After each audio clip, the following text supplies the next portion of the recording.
For 60 years, American engineering defined military airlift. Lockheed's C-130 Hercules was the plane every Air Force trusted, the undisputed king of a market the United States had owned since the 1950s. Then, a company that had never built a military transport jet before decided to challenge that dominance. Not from Europe, not from Russia, from Brazil. No propellers, full jet power. And one by one, 7 NATO air forces, allies who had flown American iron for generations, walked away from Lockheed and picked the Brazilian jet instead. So, how exactly did a plane built in a country with no military export history end up beating America at its own game? That's what we're about to find out. The aging workhorse. In the mid-2000s, the Brazilian Air Force was staring at a fleet of C-130 Hercules aircraft that had served for decades. The Hercules was reliable, proven, and used by dozens of countries, but it was still, fundamentally, a propeller-driven design from the 1950s. Brazil needed a replacement, and instead of buying one, it decided to build one. What they chose to build next wasn't just a new transport plane, it was a direct challenge to a formula nobody had seriously questioned in half a century. Every military transport in this class ran on turboprops, slow, torque-heavy, and cheap to operate. Embraer's engineers proposed something almost nobody in the segment had tried. Replace the propellers with commercial jet engines, the same kind used on passenger airliners. It meant more speed, more range at altitude, and access to a worldwide network of jet maintenance already built for civil aviation. It sounded like using an airliner's engine to build a mud runway workhorse. On paper, it shouldn't have worked. Borrowing from an airliner. To keep costs and development time down, Embraer built the KC-390 around components it already knew intimately. The wings, tail, cockpit, and fly-by-wire systems from its own E190 regional jet family. But a cargo hauler needed a completely different shape. The low, drooping wing of an airliner had to become a high wing, and the flight characteristics had to be reworked almost from scratch. Reusing the parts was the easy part. Turning an airliner's wing into a battlefield workhorse was where the real fight began. Jet engines hate loose dirt and debris. A single stone kicked up on a rough runway can destroy a turbofan in seconds.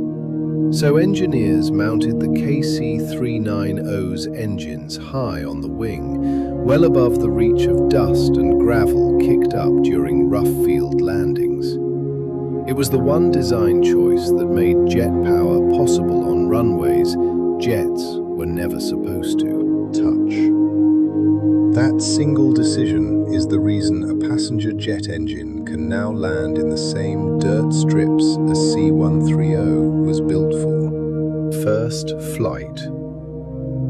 On February 3rd, 2015, the first KC-390 prototype lifted off for the very first time from Embraer's facility in Gavião Peixoto, Brazil. The largest and most complex aircraft the company had ever built. It was the moment that turned a decade of blueprints into a real flying machine. But a first flight only proves an aircraft can leave the ground. It says nothing about whether the world would actually trust it. Every cargo aircraft plays the same brutal trade-off. The more weight you load, the less distance you can fly. The KC-390 can carry up to roughly 26 tons, but push it toward that limit and its range drops sharply. Mission planners have to choose every single time between maximum payload and maximum reach. It's a trade-off marketing brochures rarely mention, and it's exactly the kind of decision that decides whether a mission succeeds or runs out of fuel short of the target. Manaus. This aircraft's real test didn't come in a lab. It came during the COVID-19 oxygen crisis in Manaus, deep in the Amazon, when hospitals were running out of the one thing keeping patients alive. The KC-390 flew repeated high-intensity missions, hauling liquid oxygen into a city that had almost no other fast way to receive it.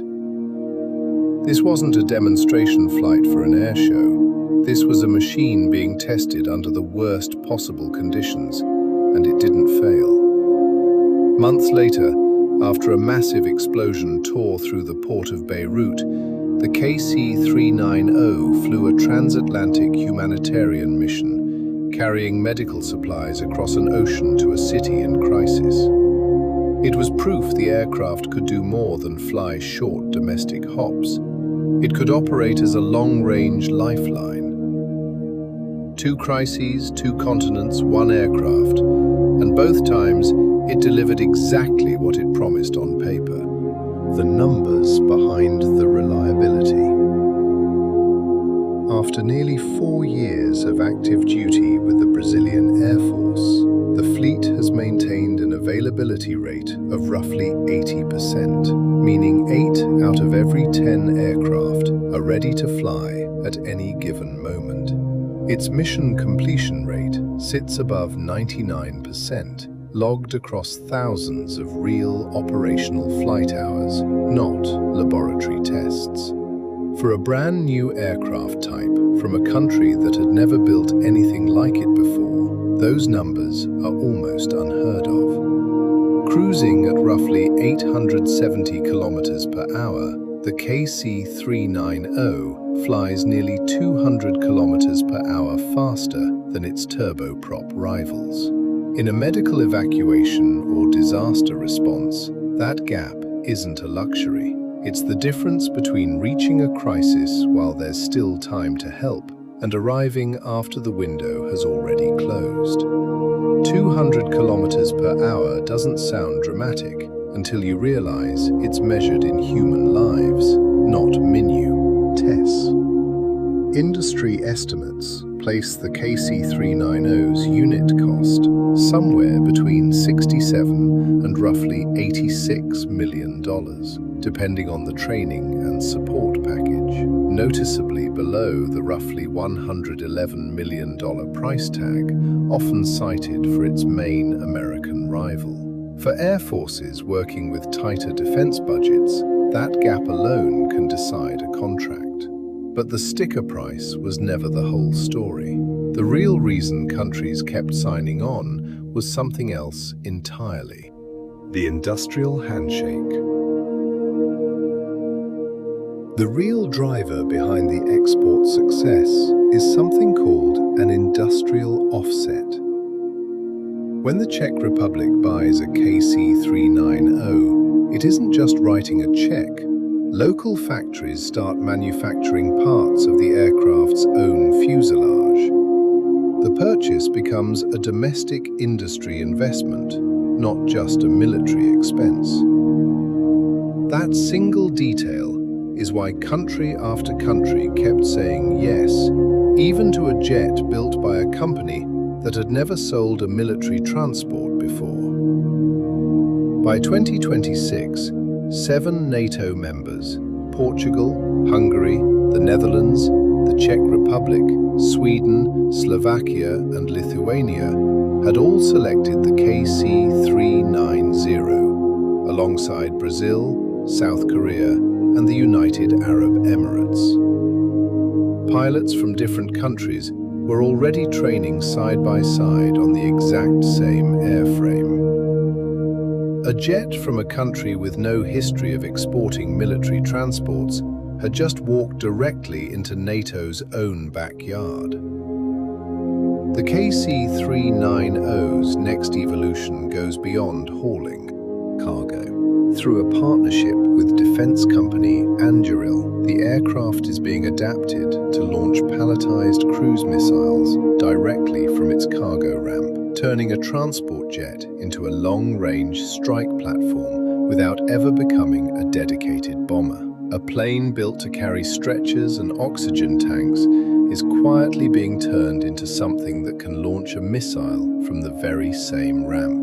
The most common myth about this aircraft is that it's simply a Brazilian copy of the C-130. It isn't. It's a clean-sheet jet design, carrying roughly 5 tons more cargo, cruising nearly 200 kilometers per hour faster, and using engines drawn straight from commercial airline fleets, not a rebadged version of anyone else's aircraft. The Hercules had a 60-year head start. This jet still managed to outfly it. The 11th nation. Publicly, 10 nations are named as part of the KC-390 program. But program totals cited by defense analysts point to 11, leaving one confirmed partner still unnamed. Whatever that final country turns out to be, the pattern is already impossible to ignore. An aircraft built by a country that had never exported a military transport jet before is now flying in the fleets of nations that once only bought from the West. Closing line. The KC-390 didn't just replace an aging cargo plane. It quietly rewrote who gets to build the aircraft the rest of the world trusts. If you enjoyed this one, there's more where it came from. Subscribe so you don't miss the next story, and check the pinned comment for the Whyfly Lab store.